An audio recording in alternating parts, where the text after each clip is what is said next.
మరి ఈరోజు మనం మాట్లాడుకోయే విషయము ఏంటి అంటే మన నిర్ణయాలు మన విధిని నిర్ణయిస్తుంది. Our decisions determines our destiny.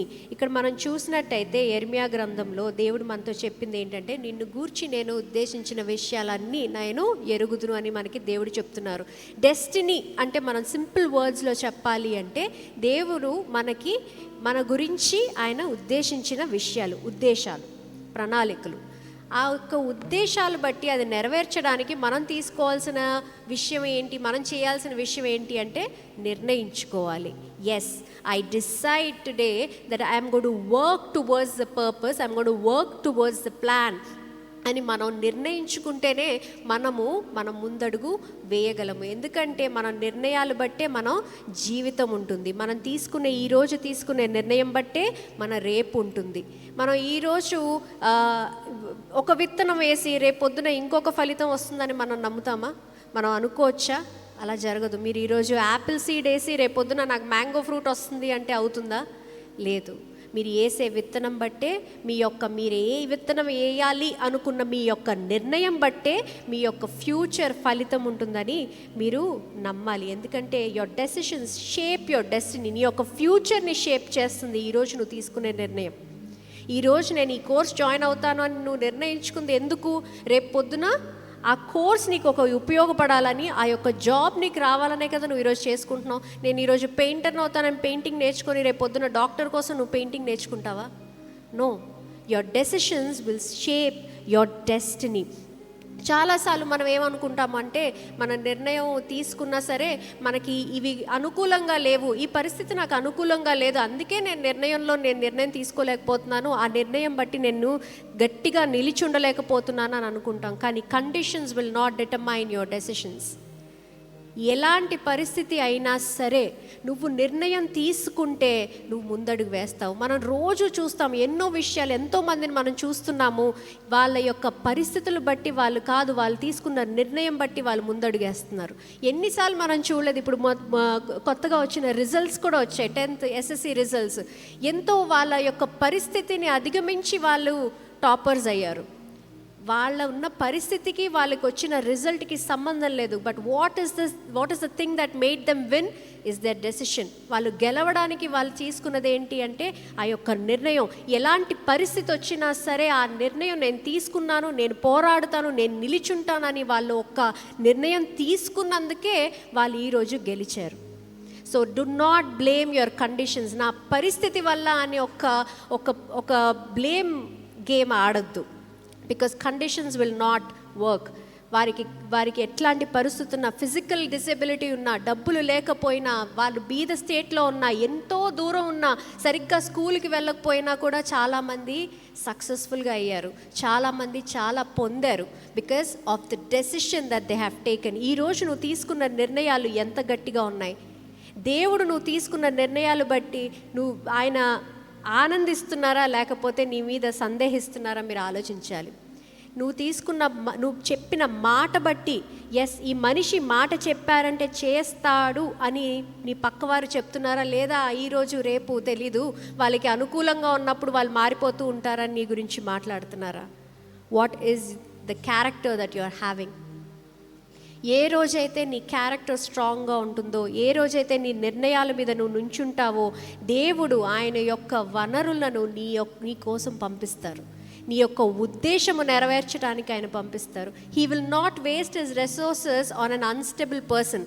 అటు కాక ఇటు, ఇప్పుడు కాకపోతే అప్పుడు, అలా అయితే ఇలా అన్న వారి వైపైన దేవుడు ఆయన వనరులను పెట్టరు.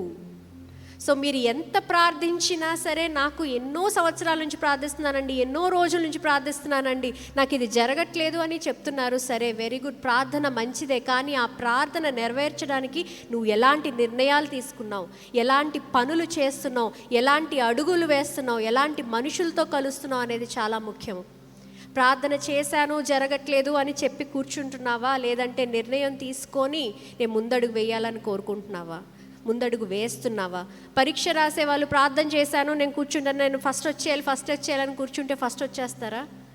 He has to study. ఆ పుస్తకం ఓపెన్ చేసి నువ్వు 16 గంటలు చదివితేనే నువ్వు ఒక టాపర్ అవుతావు. ఏమన్నా నేర్చుకోవాలనుకొని నువ్వు ముందడుగు వేస్తేనే నువ్వు నేర్చుకుంటావు. మరి ఈరోజు నువ్వు ఎలాంటి నిర్ణయాలు తీసుకుంటున్నావు? దేవుడు మనకిచ్చిన శక్తి, నిర్ణయం తీసుకునే శక్తి మనకే ఇచ్చారు. You can take your decision to shape your life. నీ జీవితం నువ్వు సరిదిద్దుకోవడానికి నువ్వు ఎలాంటి నిర్ణయాలు తీసుకుంటున్నావు ఈరోజు తీసుకున్నానండి, రేపు అనుకూలంగా లేదు, పరిస్థితి బాగాలేదు, నేను మారిపోయాను అన్న విషయాల్లో ఉన్నావా? లేదు, ఎండ ఎక్కువ ఉంది, వాన ఎక్కువ ఉంది, నాకు ఆర్థిక సమస్యలు ఉన్నాయి, నాకు ఈ బాధలు ఉన్నాయి, జ్వరం వచ్చింది, దగ్గు వచ్చింది అని కూర్చుండిపోతున్నావా? People who win will not give excuses.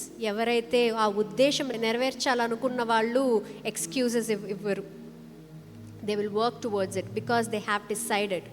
మనం అబ్రహాంని చూసినట్టయితే ఆయన నిర్ణయించుకున్నారు, నేను దేవుని యొక్క వాక్కుకి నేను అనుసరంగా ఉంటానని, నేను ఆయన మాటకి నేను విధేయుడిగా ఉంటానని ఆయన నిర్ణయించుకున్నందుకే దేవుడు నీ యొక్క కుమారుడిని బలియార్పణగా ఇవ్వమన్నప్పుడు ఆయన వెనక అడుగు వేయలేదు. ఆయన చెప్పలేదు, దేవా నేను ఇప్పుడు ఒంటరిగా ఉన్నాను, నా కొడుకుని ఒక 4 సంవత్సరాల తర్వాత ఇస్తానని ఆయన చెప్పలేదే. ఎండగా ఉంది, నేను ఇప్పుడు కొండెక్కలేనని చెప్పలేదే. నాకు కాలు నొప్పులు వస్తున్నాయి, నేను తర్వాత ఇస్తానని చెప్పలేదే. ఎందుకంటే ఆయన తీసుకున్న నిర్ణయం ఏదైనా ఎలాంటి పరిస్థితి వచ్చినా నేను దేవుని యొక్క మాటకి విధేయుడుగా ఉంటానని ఆయన నిర్ణయించుకున్నాడు. కాబట్టే ఆయన ముందడుగు వేసి ఆయన బలియార్పణ ఇవ్వడానికి, ఆయనకున్న కొడుకుని బలియార్పణ ఇవ్వడానికి ఆయన ముందడుగు వేశారు. మరి అంత స్ట్రాంగ్ క్యారెక్టర్ నీకు ఉందా ఈరోజు? Do you have that strong character? లేదు, నేను చూస్తాను, ఒక 2 రోజులు వెళ్ళి చూస్తాను, 3వ రోజు నచ్చకపోతే వచ్చేస్తాను అన్న వాళ్ళు చాలామంది ఉన్నారు. చాలాసార్లు విన్నాను కూడా. ఏమన్నా చేస్తావా, ఈ పని నాకు ఇస్తాను, నువ్వు చేస్తావా అంటే ముందు ఒక 2-3 రోజులు చూస్తానండి, తర్వాత ఆలోచిస్తాను అని చెప్పిన వాళ్ళు చాలామంది ఉన్నారు. కానీ కొంతమంది ఉన్నారు, ఈ పని చేస్తామంటే చేస్తాను, ఏదైనా సరే నేను చేస్తాను అని ముందడుగు వేసిన వాళ్ళు ఉన్నారు. And we need such kind of volunteers in this church. We need such kind of members in this church where when you decide, your word can be taken as అది ఒక కట్టుబాటుగా, yes he's gonna do it, ఇంకా మాకేం అవసరం లేదు, అది ఒక bond లాగా మేము తీసుకోగలగాలి. You have to build such kind of character. నీ క్యారెక్టర్ ఎలా ఉంది ఈరోజు అనేది నువ్వు ఆలోచించాలి. ఎందుకంటే సమయము నీ గురించి ఆగదు, సమయం మీ గురించి ఆగదు.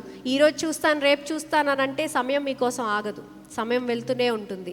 10 సంవత్సరాల తర్వాత, 20 సంవత్సరాల తర్వాత తిరిగి చూసి మళ్ళీ వచ్చి నా పరిస్థితి ఏం మారలేదండి, నేను ఎక్కడున్నాను అక్కడే ఉన్నాను, 10 సంవత్సరాల క్రితం బాధపడుతున్నాను, ఇప్పుడు అలాగే బాధపడుతున్నాను అంటే అక్కడ దేవుని యొక్క తప్పు కాదు, నువ్వు తీసుకున్న నిర్ణయాలు బట్టే అవి. దేవుడు నువ్వు తీసుకున్న నిర్ణయానికి ఆయన వచ్చి నీకు అడ్డు చెప్పరు. నువ్వు ఏ నిర్ణయం తీసుకుంటే ఆ నిర్ణయానికి దేవుడు గౌరవిస్తారు. God respects the one who is obedient. ఎవరైతే విధేయుడుగా ఉన్నారో దేవుడు ఆయన్ని గౌరవిస్తారు, ఆయన యొక్క ప్రార్థనని గౌరవిస్తారు. He will honour. What kind of character are you building today? If God comes and stands in front of you, ధైర్యంగా నుంచొని నువ్వు చెప్పగలవా, I'm a person of character అని? నేను ఏది చెప్తే అది చేస్తాను, నా నిర్ణయం నేను తీసుకున్నది నేను చేస్తానని నువ్వు చెప్పగలుగుతున్నావా? ఆలోచించాలి, అందరూ ఆలోచించుకోవాలి. పక్కవారికి చెప్పండి, నీ నిర్ణయాలు బట్టే నీ జీవితం ఉంటుందని చెప్పండి. When you stop giving excuses, మనం ఎక్స్క్యూజెస్ ఇవ్వడం ఆపితేనే దేవుడు ఆయన యొక్క ప్రొటెక్షన్ మనకిస్తారు, ఆయన యొక్క రక్షణ మనకిస్తారు, ఆయన యొక్క వనరులు మనకిస్తారు, ఆయన యొక్క దూతల్ని పంపిస్తారు మన కోసం, మన పనులు చేయడానికి. మరి ఇదంతా జరగాలి అంటే మీరు చేయాల్సింది ఒకటి, first decide and then act on your decision. First నిర్ణయం తీసుకోవాలి, ఆ నిర్ణయం బట్టి మీ జీవితము మార్చుకోవాలి. ఆ నిర్ణయం మీరు ఈరోజు తీసుకోవాలని నేను కోరుకుంటున్నాను. మరి